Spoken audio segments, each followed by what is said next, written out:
Hi, everybody. My name is Maureen Daniels, and I'm the director for Berkshire Health Systems Wellness at Work team.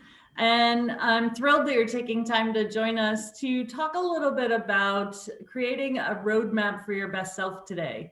It's part of our Winter Wellness series. And as we build this Winter Wellness series, our goal is to bring healthy ideas, motivational ideas, news that you can use to help improve your health and well-being as we are in the middle of winter or cold and flu season or in the middle of a pandemic, whichever way you want to look at it. We all need to be thinking about how do we bring our best self today. And so I'm going to share my screen with you so I can stay on task. And I'm going to follow this as we go along. So again, thank you so much for joining us for Create a Roadmap to Your Best Self.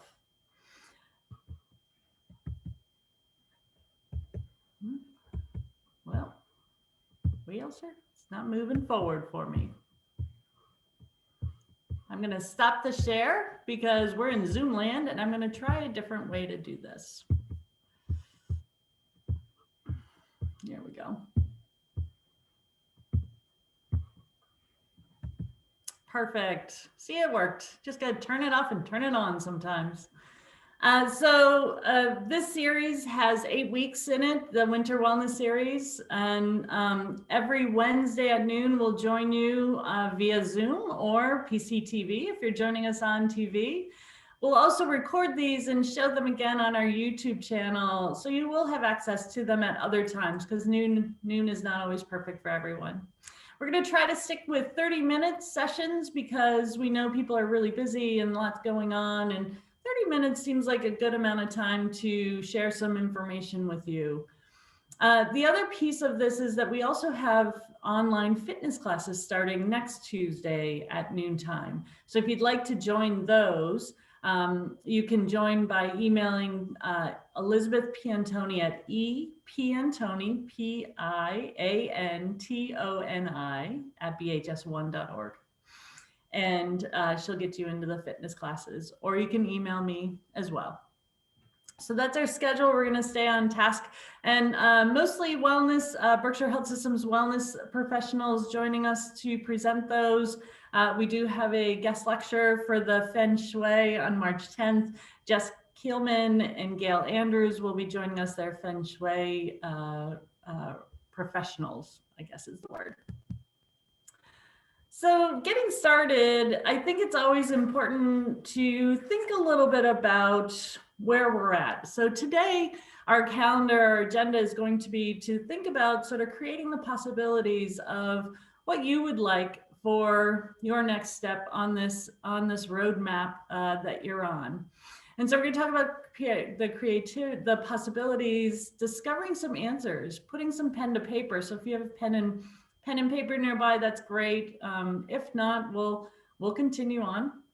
We're going to talk about shifting our emphasis to our strengths and what our opportunities are, and the shift in our mind when we focus more on the strengths and what is going well versus some of the negatives, and getting out of that mindset and the importance of that when we're creating our pathway. And then we're going to build on what is working. What's already going on? What are you already taking care of? What's already going well for you, rather than fixing or focusing on what's not working, right? So we'll try to catapult or swing our pendulum in the positive direction of we're already moving in a good direction in some ways, and how do we continue to move forward with that? So that's our agenda for today. Living a life of intention and not habit. One of our workshops coming up is the power of the pause, and the opportunity for us to say, is this working for me? Is this what I want to be doing? How am I feeling when I continue to make these choices around our health and well-being? So, today by noon, you've made maybe 30 to 50 health choices. Did you hit the snooze button on your alarm clock? Did you hit the snooze button 3 times? Did you get up and stretch? Did you get up and go for a walk in the fresh snow? Did you wear your seatbelt when you drove to work? Did you turn off your cell phone for a while? Did you listen to classical music instead of the news for 20 minutes? Have you eaten some protein? Have you drank some water, right? We're making health choices all day long. And sometimes it's just an opportunity for us to pause and say, this is working or not. So that being said, as we talk about and bring up, starting from what's going well, we are definitely an opportunist group here around, when we think about what you're currently doing to support your health and well-being. This is that pen to paper. This is that idea of jotting a few things down of, I'm doing all right in this category, or I'm pretty proud of the fact that I'm working so hard in this, or just some basic things like you are drinking water. Maybe you have shifted your focus from weight to overall health. Maybe you have, you're really proud of the fact that you're taking care of yourself during a pandemic. You're masking and washing your hands like you've never washed your hands before. So things that are currently going well that support your health and well-being. All right, take a minute there to write a couple things down. And then looking more at the global picture, the bigger picture of your life, what elements do you feel are going really well? What elements of your life do you feel best about? Maybe it's your surroundings, maybe it's your environment, maybe it's your family, maybe it's your social field, maybe it's your spirituality. Maybe it's the fact that you have access to fresh air and nature because we are here in the Berkshires. What elements of your life are you feeling good about? What are things that you're really enjoying? Jot those things down. Write a few things down on your piece of paper there.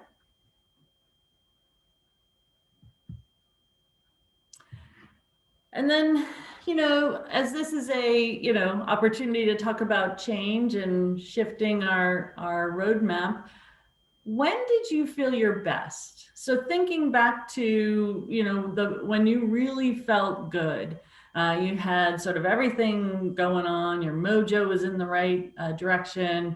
What was going on for you during that time? What were you doing differently then than maybe you are now?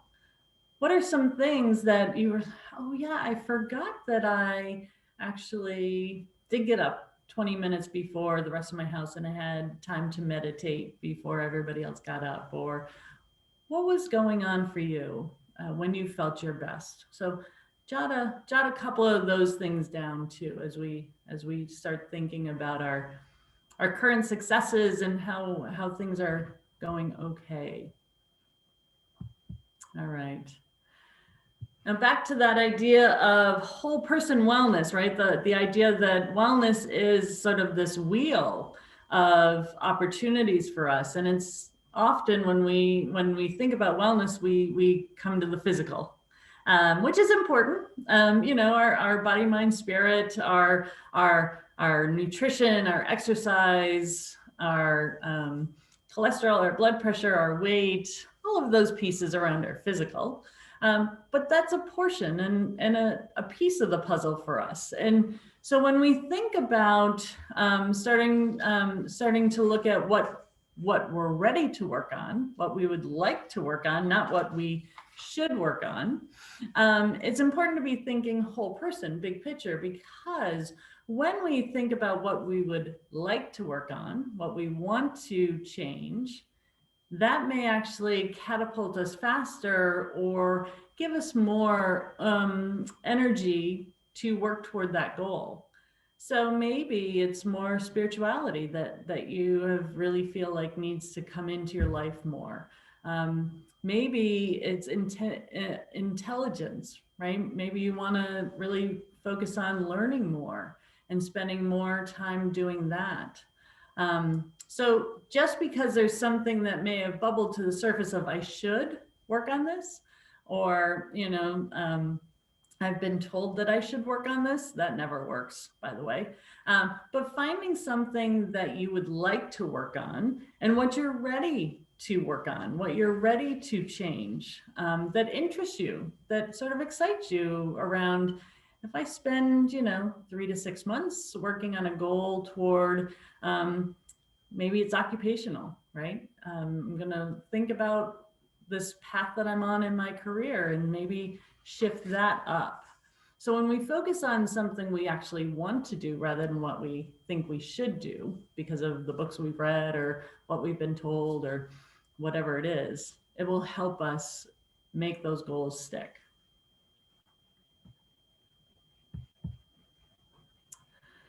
So I really like this quote because it is so true in the work that we do in wellness and what so many people struggle with. It's really not about willpower. And there's a lot of theories and philosophies around the fact that willpower really exist?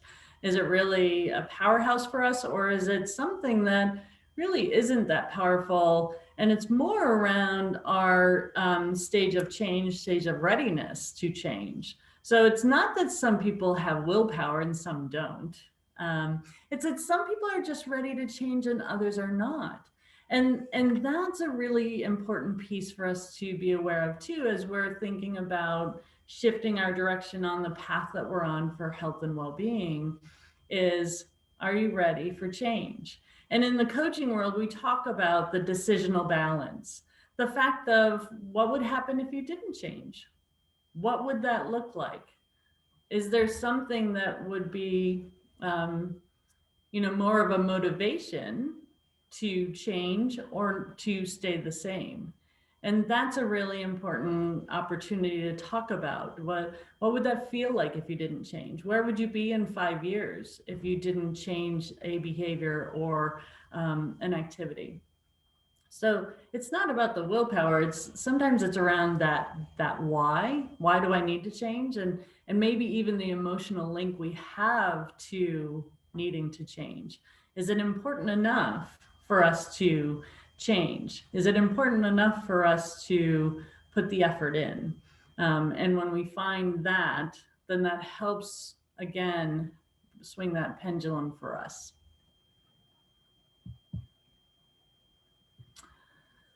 So when we talk about the change and the idea of changing the story, changing the path we're on, these 3 foundational tasks for change for us are really important. The motivation that I had mentioned, right? The idea that it needs to be a good enough reason. It needs to be important enough for us to put the effort in, to make sure that it is one of our thought patterns every day that we're putting the effort in, right? So back to the why.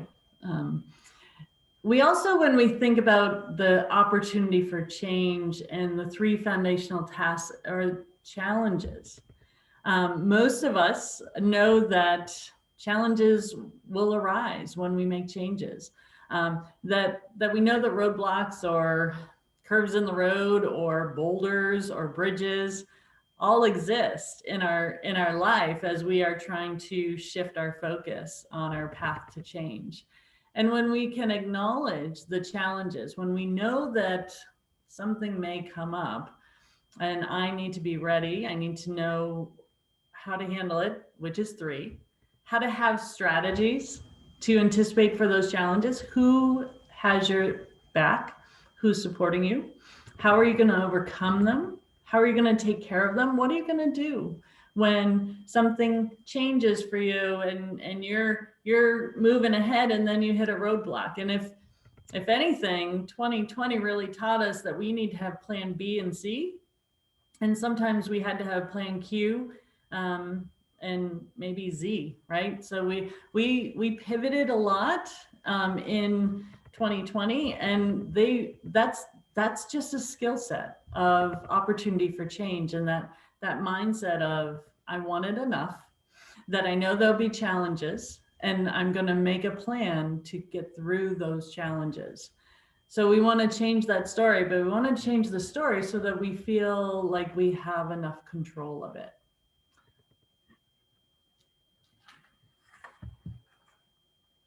So I'd like to take a few minutes and do a visualization with you to have you think about what that best self is. So if you're sitting, hopefully most of you are sitting, get comfortable in your chair, both feet on the ground, feet flat on the ground. You can kick your shoes off if you'd like. Your hands resting on your thighs. Maybe roll your shoulders up and around and straight back, head above your shoulders, and your head elongated to the ceiling. And just, if you're comfortable, close your eyes for a minute and take a deep breath in here and exhale it through your mouth, longer than the inhale. A couple more deep breaths. Just allow yourself to sit for a moment.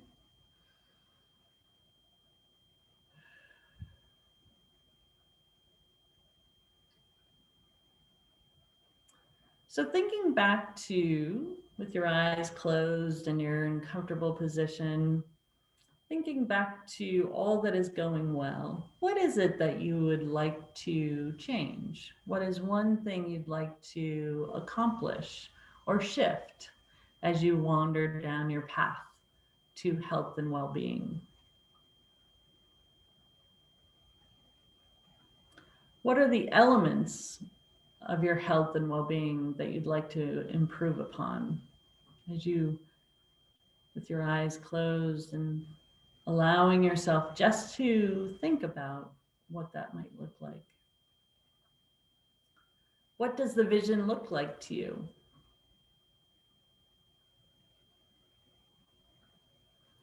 When you think about yourself making this shift or making this change into healthier well-being, what does that look and feel like to you when you're at your ideal level of wellness?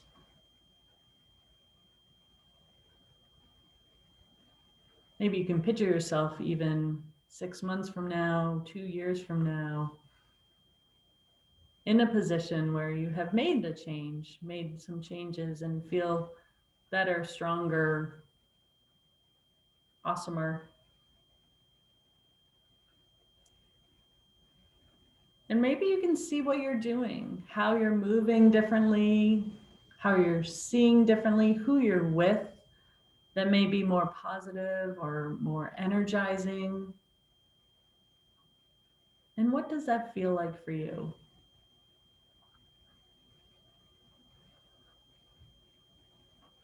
And so when we think about the why, the emotional why is it important to move down this path to health and well-being, and we visualize our best self at the end or along the path. There is no end to the path. We continue to readjust. Visualizing yourself is one of the most popular, easy ways to think about why is it important. And then thinking of yourself currently. How does that feel now, right? In this, where you currently are, is that a why for you? Is that helpful for you to be thinking the shift down the path? So you can open your eyes and come back into the workshop with me, and we'll continue on our path of how do we make this all happen. So one of the most positive, powerful ways for us to go into a change is to know our strengths and to focus on our strengths. And I love this quote, everyone's a genius, but if you judge a fish by its ability to climb a tree, it will live its whole life by believing it's stupid. We all have these amazing character strengths. And what happens is if we try to shift out of our comfort zone, if we try to do something different and new, our negative mind sometimes takes over and reminds us that we're not so strong, we're not so great. But when we continue to come back to remembering what we are good at, it can be really helpful. And to know what you're good at ahead of time is really helpful. So there's a great website. It's called Via Characters. VIA.org, VIA characters.org. And you can do a little quiz to see what your character strengths are, to see what your top strengths are, and so that you can focus on them, because we do need to quiet that negative mindset when we're making changes, because it's not a smooth road all the time, that we will end up with bumps and boulders and bridges. But when we come back to our strengths and we focus on we are strong, and improves our mobility and movement toward that next level. So knowing our strengths and focusing on our strengths and sharing our strengths, talking about the fact that this is what I'm good at, this is important, this is a great avenue for me. This is also great if you're on a team with people, to talk about different people's strengths and how you can work together. That's the magic of a team. This may be helpful if you are making a change with a spouse or a loved one, to share ideas and to share your strengths with each other so that you can utilize each other. If you don't have the sense of humor, but your spouse does, keep them close, because you'll need the sense of humor, right? So that's that idea for sure.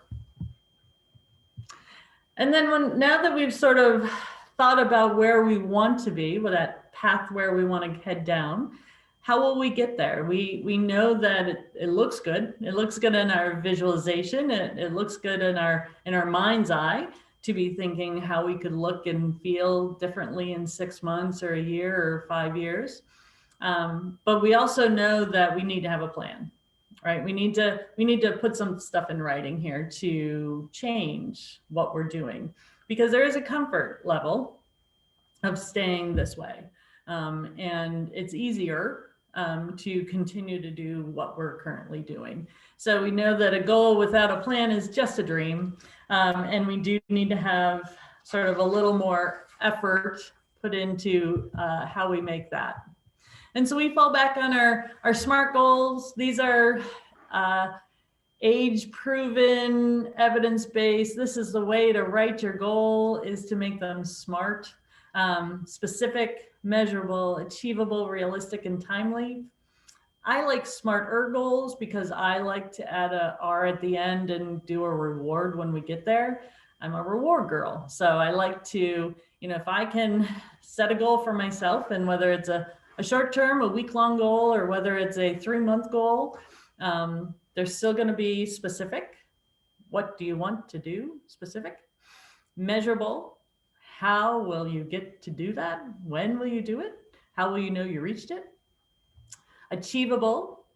Is it in your power to achieve it? So sometimes we have these lofty goals that would be lovely, but might not be appropriate, or it might not be the right time, right? I think we're not visiting Paris this year. So achievable is really important. Realistic, same thing. Can you realistically achieve it? And then timely, and knowing, when do we want to have this happen? When exactly do we accomplish it? And then that R at the end with the reward. So when I reach this, I get to have this. And in the world of wellness, we like non-food goals, or non-food rewards, because sort of is not necessarily the most appropriate to give ourselves an ice cream sundae when we lost, if we're doing a weight loss or a fitness goal or a whatever. But there's amazing opportunities to reward yourself. And it may be the fact that I'm going to reward myself by a nice cozy blanket for my bed, because my goal was to sleep better. So you find the goals that are rewards that make sense for your goals. And I'm going to talk just real quick about goals. These are some basic goals, right? I want to drink less soda. I want to stress less. Who doesn't want to stress less? We're going to have quite a few of our workshops are going to be around this level of stress that we're under right now, and how to help support relieving some of that. Doesn't take away the sadness or the anxiety, but it gives our minds a break to, rest for sure. So sleep more. So I'm going to sleep 7 to 8 hours a night. Lose weight. I'm going to pack my lunch for work Monday through Friday. So you're going to manage your food, right? What can you control? I'm going to go to the gym. Well, maybe it's not the gym these days, but maybe you can walk for 3 days a week for 60 minutes. The fresh air. We are so lucky to be here in the Berkshires where we can be outside and physically separate from people. Almost at within 5 minutes of almost everyone's home, you can get somewhere where there's nobody. Stress less. So stress less by practicing 10 minutes of breathing and meditate 5 days a week. Or maybe it's turning off the news or only listening to 25 minutes of the news morning and afternoon. Or maybe it's relaxing without social media, right? Some of the stresses, things that all that background noise that we're listening to, that we're hearing so much about, reducing some of that can help sort of bring some of that stress down and to replace it with something more positive. Drinking less soda, maybe, drink only one soda a week when you hang out with friends, right? So finding ways to really write them specifically, timely, all of the smart ideas, right? Measurable, achievable, realistic, timely, and then we'll have to add a reward in there somewhere.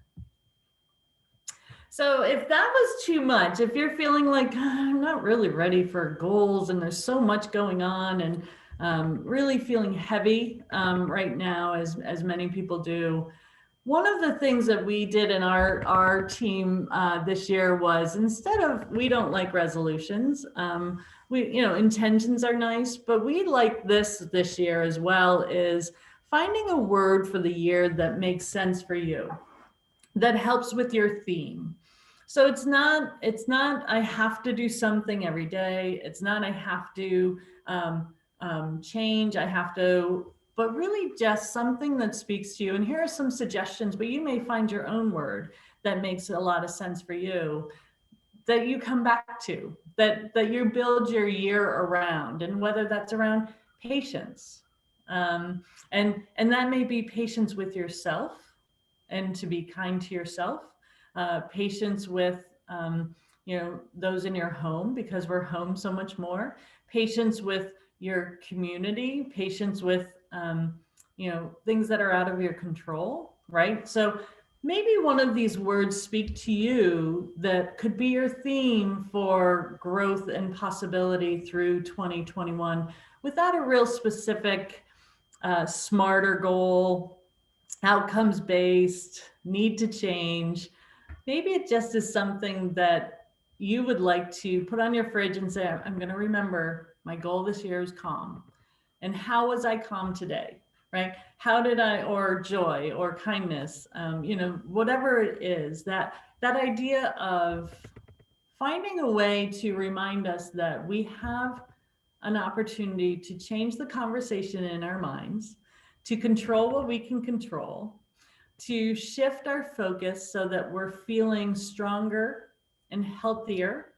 And whether that's real specific or whether that's more of a theme of what you're trying to do, we hope that you're going to feel stronger as you go through this winter wellness series, and you have time to give yourself the opportunity to reflect on what makes sense for you. Next week, we have Mindful Nutrition with Sarah Hawkins, and I think that's going to be a really fun one. It's different than the typical opportunities. This really is an opportunity to realize how nutrition can support your whole body, whole person. So we hope that you can join us again next week.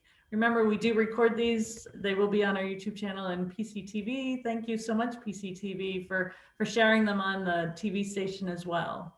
If there's any questions, I'm going to stop my share screen.